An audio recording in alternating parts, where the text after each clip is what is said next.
ചേച്ചിയെ എന്തിനാണ് ഇവിടെ കൊണ്ടുവന്നത്, ഞങ്ങൾ ബലമായി കൊണ്ടുവന്നതാണ്. നമ്മളിൽ ഒരാളല്ലേ ചേച്ചി. ചേച്ചി ഒരു സെലിബ്രിറ്റി ആയി പോയത് കൊണ്ട് മാത്രം അവമാനിക്കപ്പെടേണ്ട ഒരാളല്ലല്ലോ. ആ ആഡിറ്റോറിയത്തിൽ ചേച്ചിയുടെ ഒരു ഡാൻസ് നമുക്ക് കാണാം.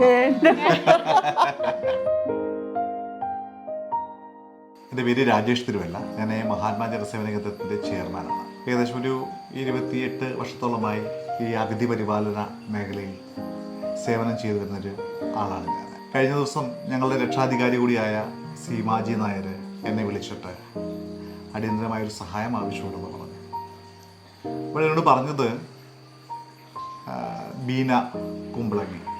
ശരിക്കും ബീന കുമ്പളങ്ങി എന്ന് പറഞ്ഞാൽ എനിക്ക് അത്ര ആ പേര് അത്ര ഫെമിലിയറായിട്ട് എനിക്കറിയില്ലായിരുന്നു. പക്ഷേ രാജേഷ് മോനെ നീ ആ യൂട്യൂബിൽ നടിച്ച് നോക്കിയാട്ടെന്ന് പറഞ്ഞപ്പോഴത്തേക്ക് ഞാൻ പെട്ടെന്ന് ചേച്ചിയുടെ മുഖം എന്നെ അങ്ങ് വല്ലാതെ വേദനിപ്പിച്ചു. അത് കാരണം എത്രയോ ഹിറ്റ് സിനിമകൾ, മലയാളത്തിലോടിയ നിരവധി ഹിറ്റ് സിനിമകൾ, മലയാളത്തിലെ മിക്ക നായകന്മാർക്കുമൊപ്പം അഭിനയിച്ച ഒരു കാലഘട്ടത്തിലെ ജീവിതം പൂർണ്ണമായും സ്വന്തം കുടുംബത്തിന് വേണ്ടി നൽകിയ ആ കലാകാരി സമൂഹത്തിൽ അവഗണിക്കപ്പെടുക, അത് സ്വന്തം സഹോദരങ്ങൾ, അത് നിസ്സാര സമ്പത്ത്, ഒരു ചെറിയ വീടിന് വേണ്ടി അവരെ അവഗണിച്ച് കളയുക എന്നുള്ളത് ഏറെ വേദന ഉണ്ടാക്കുന്ന ഒരു കാര്യമായിട്ടാണ് എനിക്ക്. അപ്പോൾ ഞാൻ ചിന്തിച്ച ഒരു കാര്യം, ഇത്രയും അറിയപ്പെടുന്ന ഒരു നടിക്ക് ഒരു സമൂഹത്തോട് ചോദിക്കാൻ പറ്റില്ല എനിക്ക് വിശക്കുന്നു, അല്ലെങ്കിൽ എനിക്ക് ഒരല്പം മരുന്ന് വാങ്ങാൻ പണം വേണമെന്ന് ബീന കുമ്പളങ്ങിയെ പോലൊരു നടിക്ക് ചോദിക്കാൻ കഴിയില്ല. അവരുടെ വ്യക്തിത്വത്തെ ബാധിക്കും.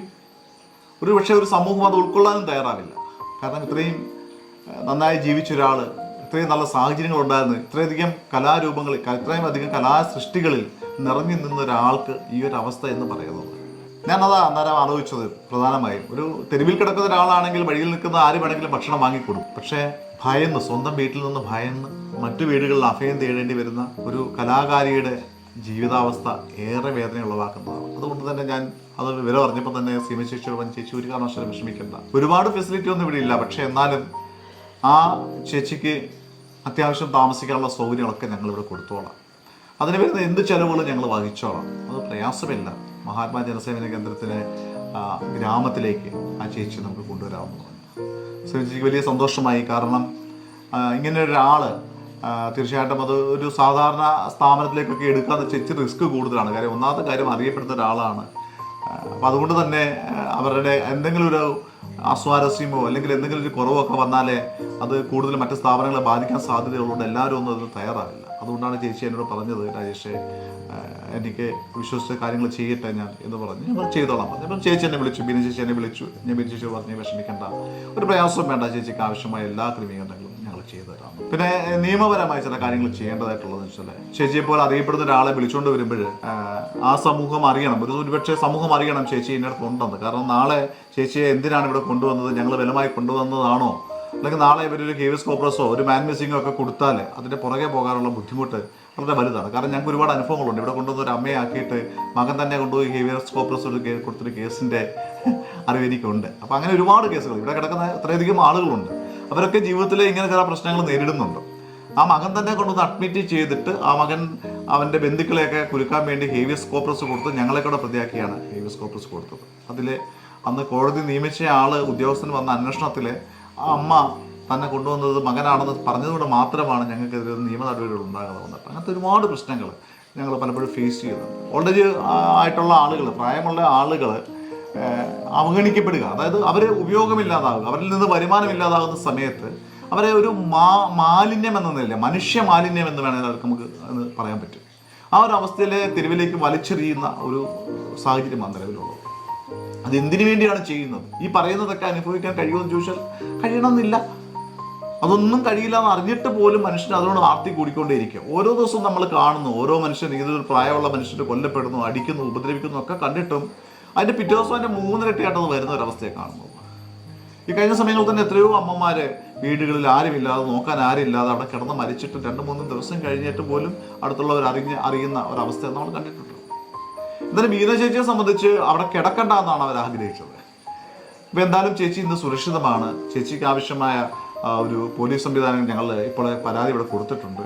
പക്ഷേ അതുകൊണ്ട് അതിനകത്ത് അവരെ സെറ്റിൽമെൻറ്റിന് വേണ്ടി ശ്രമിക്കുകയാണ്. ആ പ്രശ്നങ്ങൾ തീർന്നില്ലെങ്കിൽ പോലും അപ്പോൾ അതിൻ്റെ അടുത്ത നടപടിയിലേക്ക് ഞങ്ങൾ മുമ്പോട്ട് പോകും. ആവശ്യമായ എല്ലാ നിയമ പരിരക്ഷയും ചേച്ചിക്ക് ഞങ്ങൾ നൽകും. അതുപോലെ തന്നെ മെഡിക്കലായിട്ട് കുറച്ച് കാര്യങ്ങൾ ചേച്ചിക്ക് വേണ്ടി ചെയ്യേണ്ടതായിട്ടുണ്ട്. ചേച്ചിക്ക് ആരോഗ്യ പ്രശ്നങ്ങൾ കുറേ അധികമുണ്ട്. ചേച്ചി കുറേ കാലം കൊണ്ട് മെഡിസിനൊക്കെ കുറവായിരുന്നു. ചേച്ചിക്ക് അത് വേണ്ട രീതിയിൽ പരിഗണന കിട്ടിയിട്ടില്ല. അതുകൊണ്ട് തന്നെ അടുത്ത ദിവസം ചേച്ചിയെ ഹോസ്പിറ്റലിൽ കൊണ്ടുപോകുന്നുണ്ട്. ഡോക്ടറെ കാണിച്ച് ആവശ്യമായ മെഡിസിനും മറ്റു കാര്യങ്ങളും ചെയ്യും. ചേച്ചിയുടെ ആരോഗ്യസ്ഥിതിയാണ് ആദ്യം പരിഗണിക്കേണ്ടിയിരിക്കുന്നത്.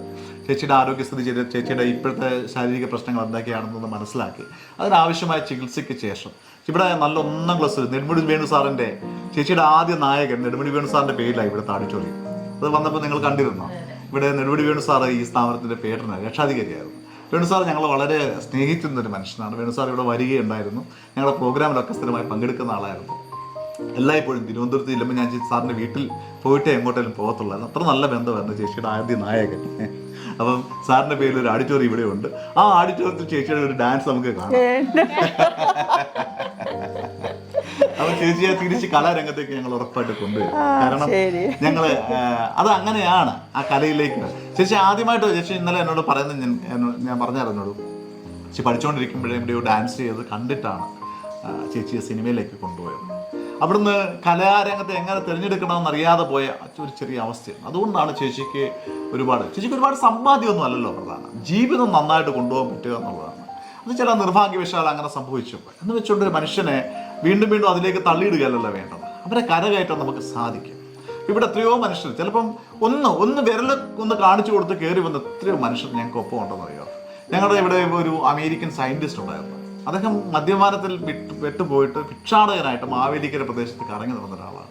അവസാനം അവിടുത്തെ ഒരു ഡോക്ടർ വിളിച്ചു പറഞ്ഞിട്ടാണ് ഞങ്ങൾ അദ്ദേഹത്തെ കൂട്ടിക്കൊണ്ട് വന്ന് അവർ പോലീസാണ് കൊണ്ടുവന്നത്. പോലീസ് കൊണ്ടുവന്ന് ഞങ്ങൾ ഇവിടെ വന്ന് ട്രീറ്റ്മെൻറ്റ് എല്ലാം ചെയ്ത് ഇപ്പോൾ ഇദ്ദേഹം അമേരിക്കയിലെ സയൻറ്റിസ്റ്റാണെന്ന് ഞങ്ങൾ അറിയുകയും ആ തിരിച്ചറിഞ്ഞ ശേഷം അത് ഞങ്ങൾ അമേരിക്കൻ എംബസിയുമായി സംസാരിച്ചിട്ട് അയാളുടെ പ്രശ്നങ്ങളൊക്കെ പരിഹരിച്ച് അയാളെ തിരികെ അമേരിക്കയിൽ തന്നെ വിടുകയും ചെയ്തു. ഒരുപാട് ആളുകൾ ഇവിടെ ഉണ്ട്, അറിയപ്പെടാതെ പുറം ലോകത്ത് അറിയാതെ പോകുന്ന അല്ലെങ്കിൽ പറയാൻ ആഗ്രഹിക്കാത്ത കുറേയധികം ആളുകൾ ഇവിടെ ഉണ്ട്. അപ്പം ജീവിതം അങ്ങനെയൊക്കെയാണ്. സ്വന്തം പേരിൽ 50 കോടി രൂപ സ്വത്തുള്ള ആളുകൾ എൻ്റെ കൂടെ ഉണ്ട്. പക്ഷെ അവർക്കൊരു ചായ കുടിക്കണമെങ്കിൽ ഇവിടുത്തെ പാവങ്ങൾ വന്ന് എന്തെങ്കിലും ഒരു ഭക്ഷണം നടത്തുമ്പോഴാണ് നമുക്ക് അവർക്ക് വേണ്ടി ഒരു ചായ കൊടുക്കാൻ പറ്റുന്നത്. 50 കോടി രൂപ എന്ന് പറയുന്നത് ഒന്നുമല്ല എന്ന് അവിടെയാണ് നമ്മൾ മനസ്സിലാക്കേണ്ടത്. പണമല്ല പ്രധാനം. മനുഷ്യനെ സ്നേഹിക്കാൻ പഠിക്കുക, മനുഷ്യനെ സ്നേഹിക്കാൻ പറ്റണം. സ്വാർത്ഥതയല്ല വേണ്ടത്. എല്ലാവരും അവരവർക്ക് വേണ്ടി മാത്രം ചിന്തിക്കുകയാണ്. നമ്മൾ അതിൽ നിന്ന് മാറി ചിന്തിക്കണം. ഇപ്പോൾ ഇവിടെ ചേച്ചിയുടെ കാര്യത്തിലും സ്വാർത്ഥതയാണ്. അവർ വിചാരിക്കുന്നത് ചേച്ചി മരുന്നൊക്കെ കഴിക്കാതെ കിടന്നാൽ പെട്ടെന്നങ്ങ് പോകും. അത്രയൊക്കെ അവർ ഉദ്ദേശിച്ചുള്ളൂ. അപ്പം അത് വേണ്ട. നമ്മളിൽ ഒരാളല്ലേ ചേച്ചി ഒരു സെലിബ്രിറ്റി ആയി പോയത് കൊണ്ട് മാത്രം അവമാനിക്കപ്പെടേണ്ട ഒരാളല്ലല്ലോ, നമ്മളിൽ ഒരാളാണ്. അപ്പം നമുക്ക് നമ്മുടെ ചേച്ചിയെ തിരിച്ചു വേണം. ചേച്ചിയെ ഞങ്ങൾ വീണ്ടും രംഗത്ത് കൊണ്ടുവരും. മിടുക്കിയായിട്ട് ചേച്ചിയുടെ കലാരംഗത്തേക്ക് തന്നെ ഞങ്ങൾ തിരികെ കൊണ്ടുവരും. അപ്പം അത് വേണ്ട, അങ്ങനെ വേണ്ട. ചേച്ചി കുറേ കാലം നന്നായിട്ട് ജീവിക്കണം. ഈ സമൂഹത്തിൽ ചേച്ചിയെ കൊണ്ട് ഒരുപാട് കാര്യങ്ങൾ, ചേച്ചിയുടെ എക്സ്പീരിയൻസുകൾ, അനുഭവങ്ങൾ അത് പങ്കുവെക്കാൻ സാധിക്കും. അതിനുള്ളൊരു അവസരം ഞങ്ങളായിട്ട് ഉണ്ടാക്കി വയ്ക്കും. ചേച്ചിയുടെ ആരോഗ്യസ്ഥിതി മാറ്റിയെടുത്ത ശേഷമാണ് ചേച്ചിയെ ഫിറ്റാക്കി എടുക്കും ഞങ്ങൾ. അപ്പോൾ നിങ്ങൾക്ക് കാണാം ഉടനെ തന്നെ, അധികം കാലതാമസം ഇല്ലാതെ ചേച്ചിയെ വളരെ പുഞ്ചിരിച്ച മുഖത്തോടെ നിങ്ങൾക്ക് കാണാൻ സാധിക്കുമെന്ന് ഞങ്ങൾക്ക് ഉറപ്പാണ്.